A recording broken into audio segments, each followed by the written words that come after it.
Салам достор, Кыргызамдар каналына кош келипсиздер. Достор, бүгүн мен сиздерге өзүмдүн кухнямдын полкаларын жыйнаганды сиздер менен бөлүшөмүн. Эгерде сиздерге кызык болсо, анда мени менен видеонун аягына чейин чогуу болуңуздар. Мынакей мен ушул полкаларымды бүгүн жыйнайм. Ушундай болуп баардык нерселердин топтолуп кетет. Мындай полкалар ар бир эле үйдө болуш керек деп ойлоймун. Мынакей биз шкафты бошотуп, аны жакшылап тазалап арчып алдык. Эми бул идиштеги нерселерди караштырып чыгамын. Какаону пакеттегисин идишине салып койдум. Аябай эле көп чайлар, түр-түр баночкалар топтолуп кетиптир. Аябай татымалдын дагы түрү топтолуп калыптыр.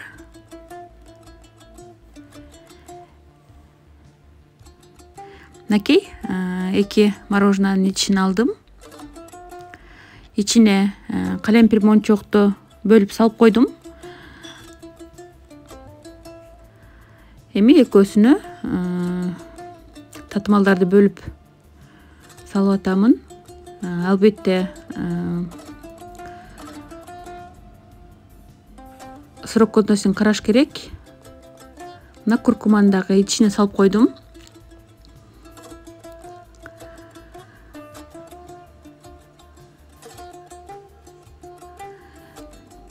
Мынакей кыздар, эми полкага жайгаштырып баштадым.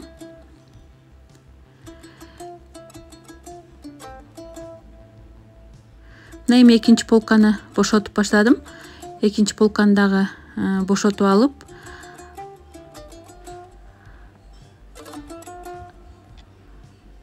жакшылап тазалап арчып алабыз. Арчып, бул полкадагы дагы чайларды, кофелерди караштырып баштадым. Кофелер дагы бири-бирине салыштырып, чайларды коробкадагыны идишине салып, ашыкча баночкаларды ыргытабыз.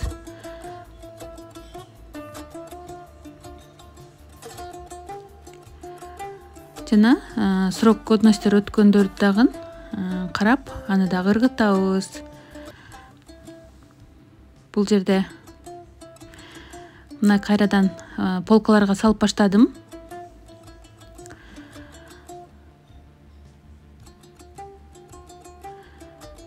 Бул полкага жалаң чай, кофелер болду.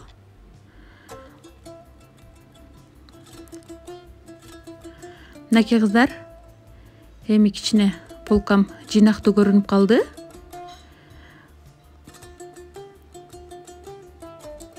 Мына эми макарон күрүчтөр турган полкамы дагы жыйнап коеюн.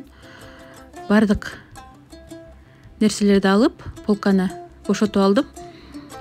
Бул жерде мен кичине щетка менен тазалап жууганга туура келди. Щетка менен жууп, тазалап арчып алабыз.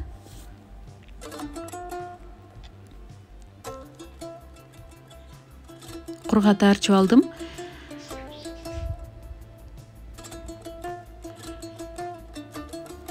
Эми макарондун коробкаларын бошотуп, контейнерге салып койдум. Гречкаларды дагы контейнерине салып, мына сахар, макарон, гречка салынды. Эми акыркы күрүчүм калган экен мешогунда. Аны бошотуп, күрүчтүн контейнерине салып атам.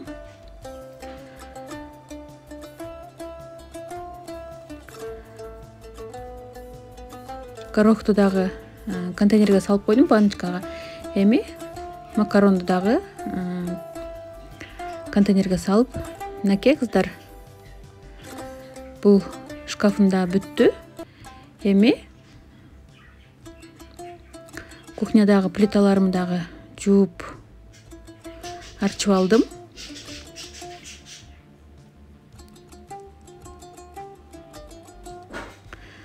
столешницаны дагы жакшылап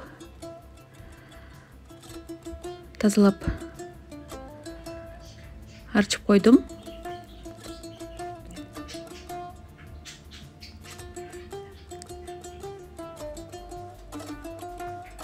Эми мына идиштерди жууп атам. Бул идишке мен бал салам.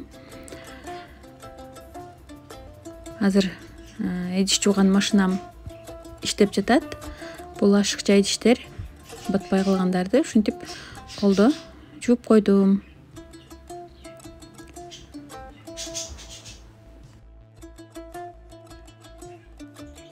Мынакей ушул кара щетка аябай ыңгайлуу. Кастрюльдөрдүн түлөрүн, кастрюльдүн ичин жууганга. Ал эми бул тряпкаларды мен кир сам менен жууп коем. Эми раковинам жуушум керек. Ага доместосду иштетем. Доместосы сүйкөп 20 мүнөт коюп койдум. 20 мүнөт өткөндөн кийин кайра жакшылап жууп таштайбыз. Мына ушинтип агарып калат. Мен раковинам таштан болгондуктан бардыгын сиңирип алат. Ошон үчүн доместостон башка эч нерсе иштебейт. Кыздар, бул баночкаларды мен кече магазинден алып келген баночкалар, жууп койгон болчумун. Бирөөсүнө бал куюп койдум. Бирөөсүнө мынакей ушинтип печеньени салып коюп койдум. Бирөөсүнө болсо майда конфеттерди салып койсоңуздар аябай кооз көрүнүп, столдун көркүнү ачып турат. Кыздар, мына ошентип видеом дагы аягына чыкты. Эгерде сиздерге мотивация берген болсом, сиздерге кичине болсо да пайдам тийген болсо, аябай кубанычтамын. Өз ойлоруңуздарды комментарийге калтырыңыздар. Видеону аягына чейин көргөнүңүздөр үчүн чоң рахмат. Менин кийинки видеолорумда көрүшкөнгө чейин аманчылыкта, тынччылыкта болуңуздар. Видеону жакын адамдарыңыздар менен бөлүшкөндү унутпаңыздар.